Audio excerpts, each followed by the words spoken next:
Olá pessoal do nono ano, tudo bem com vocês? Então na aula de hoje nós vamos trabalhar a parte de reflexão, translação e rotação do módulo 40 e 41 das páginas 70, 71 e 72. Espero que esteja tudo bem com vocês, então vamos acompanhar as aulas pela apostila, porque essa parte é bastante ilustração, certo? Então nós vamos começar pela apostila e depois nós vamos lá para a lousa, que eu pus alguns exemplos de cada um desses três conceitos. Então olha lá, lá na apostila começa com um exemplo de uma figura, um quadrilátero, né, que a gente observa, tem a impressão de parecer uma pipa, onde as duas partes de cima medem 2 centímetros, os segmentos ali de reta, e as duas partes de baixo medem 3 centímetros, certo?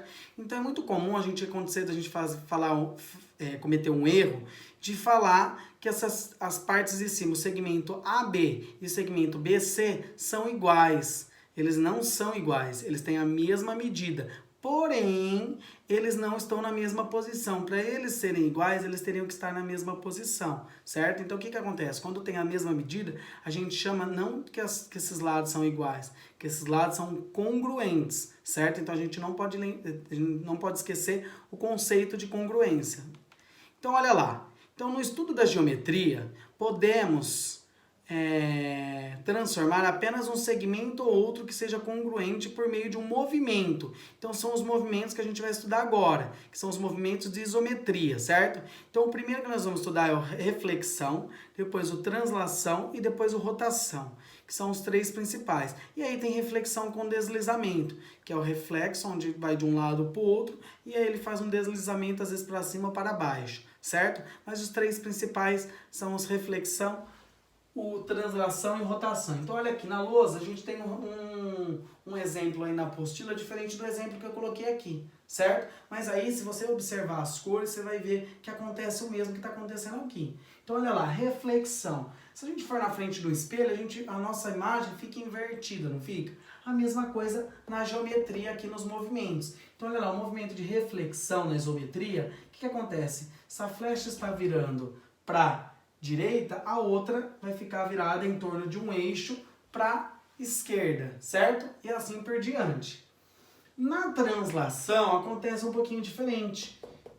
Também pode ser em torno de um eixo. Eu não coloquei aqui, ó, mas em torno de um eixo também, de uma reta, chamada de reta R também. Então, olha lá. Essa flecha está apontando para a direita.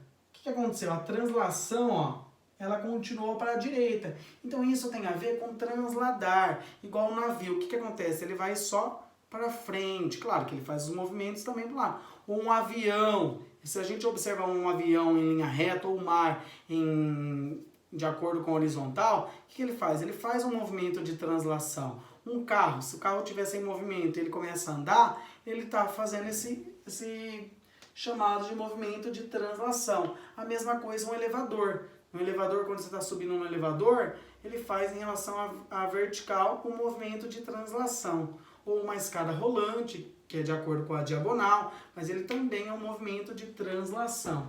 Reflexão, como eu dei o exemplo, é no espelho.